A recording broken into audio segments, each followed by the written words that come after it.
kanina, doon na sa ghost projects, no, inamin nyo naman kanina na meron. So, ibig sabihin nun, Engineer Bryce, Engineer JP, na dinoktor at pineke nyo ang mga dokumento para makasingil at para lang masabing may proyekto. Ang sinasabi po nila, kinakampihan ko raw ang mga diskaya. Hindi po, tuntunin natin from the beginning. I am very consistent. On record lang. Di ba pag sinabing in-house na kayong gumawa, iniram nyo kay Ma'am Sally ng Sims, kay Wawaw, mga lisensya, ibig sabihin hindi talaga ginawa. Papeles lang yun. Tulad ng pinakita ni Senator Lacson, no? Yung kakabid pa lang, notice to proceed, meron na kaagad, kakabid, may notice kaagad. So, ibig sabihin, papel lang yun. Tama? Your Honor, meron po kasing instance na nangyayari sa amin na may tinatawag po na contractor's own risk. So, lumalabas parang hindi pa po lumalabas yung niya, yung talagang notice to proceed niya, gumagawa na siya. Advance, ginagawa niya na. Parang ganun po, Your Honor. Parang alam niyang malaking kutob niyang makukuha niya dahil alam niyang paborito naman siya, ginagawa na kahit wala pang notice to proceed. Yes po, yun po ang bigay sa amin, yun po ang instruction sa amin ni Boss Henry, Your Honor. Pwede pong maggumamit nung ganong contractor's pero own risk. yung ibang inamin niya na merong ghost. Ibig sabihin, yung mga project na ito, wala talagang delivery, walang ginawa. Papeles lang, papel lang ang tumakbo. 'Di ba? Tama po, Your Honor. So ibig sabihin nun, dinoktor at pineke niyo lang yung mga dokumento. Nung project engineer po gumagawa po nun, Your Honor. Kami po pumipirma. Pero ibig sabihin nga, dinoktor nyo, pineke nyo mga dokumento para mai-forward, para makasigil kayo, makuha nyo yung SOP. Tama? Parang ganun po, Your Honor. So, Mr. Chair, hindi lang ang lisensya nyo, hindi lang engineer. Kasi nagdodoktor kayo ng dokumento, peke dokumento, arkitekto pa kayo na modus. 3 ang profession nyo. Yun na lang huli. Tapos, bago yung si D. Alcantara tinanggi yung ghost projects. Pero, ngunit sabi niya, wala siyang problemang akuin niya yung ibang proyekto. Tama ba? Di ba yun yung sabi ni D. Alcantara? Hindi niya alam yung ghost projects. Akuin niya lahat. Kung umpisa pa lang dito, sa kanya na kagad Sabi niya, siya may kasalanan, negligent siya. In nga po, Your Honor, na sinasabi namin nun na bakit inamin naman na lahat ng boss ko, bakit yun hindi pa niya inaamin? Yung ghost. Opo, Your Honor. So, minimaintain mo rin pa yun? Minimaintain mo pa rin na alam ni DEN, Opo, Your Honor. ni boss mo na alam yung ghost. Opo, Your Honor. Si JP Mendoza, sige lang, bago tayo meron kasi akong info na nagkausap kayo na sinabi mo raw sa inyong boss na akuin namin talagang hindi niya alam. Totoo ba hindi? Hindi po, Your Honor. Kumbaga, nung time po na nagpa-meeting po siya, binabanggit nga po niya na akuin nga. Bali, sabi pa nga po, nung nakaraan pa rin kay Engineer Bryce, pumunta nga daw po kami dalawa kay Secretary Bonoan at doon nga daw po kami magsabi. Baka naman hindi kaya ginost nyo lang si Engineer Alcantara ng boss nyo? Engineer JP, Engineer po, Your Honor. Bryce?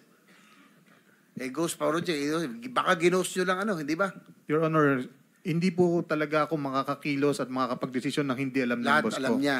Opo, Your Honor. Opo. Base kanina sa testimonya ni J.M. Ramos, si engineer, doon sa nakita niya, talagang nagalit si DE sa inyo. Kaya yun ang gusto natin malaman, kung sino talaga ang may kagagawan doon sa ghost. Yun nga po, Your Honor, ang pinagtataka ko rin kasi very timely kung kailan po siya lumipat kung kailan po siya na-promote at saka naman po nagka-problema tong ganito. Dati naman po, mula 2019, wala pong nagiging issue na ganyan. Yun lang po, Your Honor. That's all, Mr. Chair. Thank you. For the information about Senator Marcoleta, we have suspended the 5-minute rule as well as yung intervention na one follow-up question. So, you're Mr. next. Chairman, You can take all the time that you need. Mr. Chairman, just an administrative matter before... Yes, Senator Pangilinan. Yes, considering that Undersecretary Bernardo had been mentioned earlier and that he had been invited to attend today and he is absent. He was subpoenaed today. For information, he will attend on Thursday. Oh, so there is already information that he will. Yes. So no need to have him He show cause. submitted a draft affidavit, and he promised to attend on Thursday, because we will suspend today to resume on Thursday. So no need for show cause. No, because he committed to attend, and he Okay, will also make his own revelations. Thank you for the clarification, Mr. Thank you. Chairman. Senator Marcoleta is recognized. Salamat, Mr. Chair.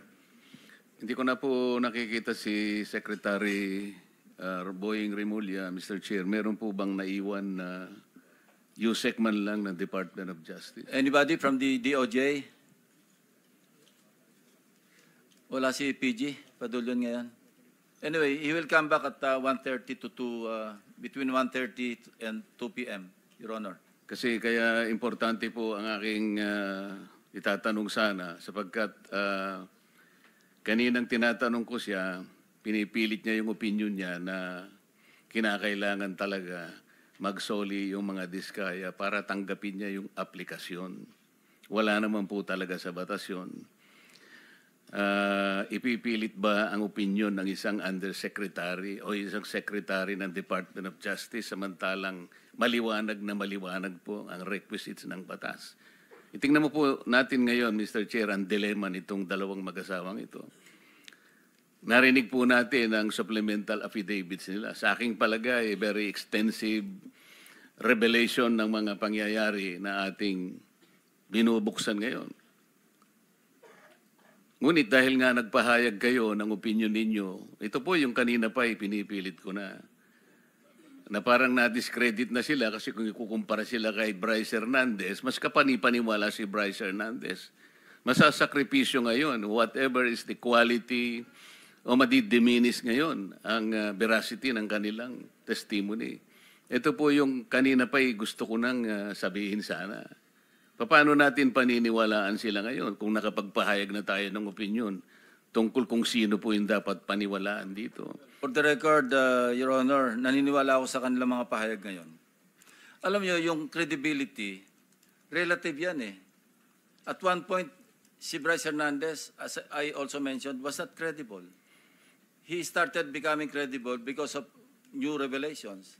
Afterwards, he may not be credible again. Relative po yan eh. Kaya Hindi po. pwedeng, wala pong cast in stone na credibility, walang cast in stone, especially in a hearing like this. Yung pinakamaingat nga po na gagawin natin, minumungkahi ko, Mr. Chair, na huwag na po tayong magbigay ng opinion. Makikita naman po natin sa pagdaan ng in the course of our discussion kung sino talaga ang maglilinaw na makikita nating nakakatulong sa ating pagdinig. Ito lang po ang gusto kong sabihin. Pangalawa po, ang mga diskaya lamang ang unang nagbigay ng sworn affidavit nung i-float ko po yung paraan na maaaring makatulong sila ng higit sa pagtuklas natin kung sino talaga yung mga proponents. Wala namang iba eh. Sila yung nakipag-unahan.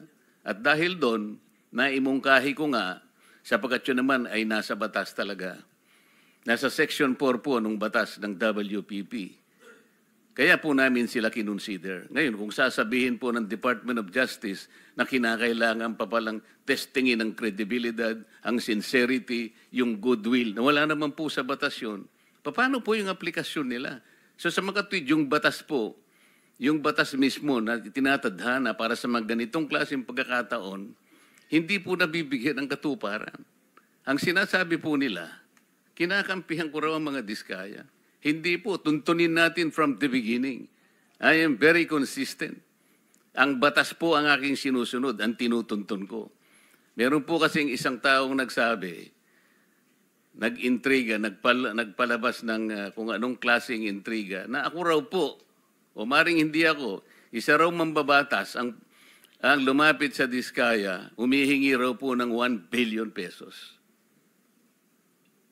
Para po yatang nagkasundo sa 120 million na lang.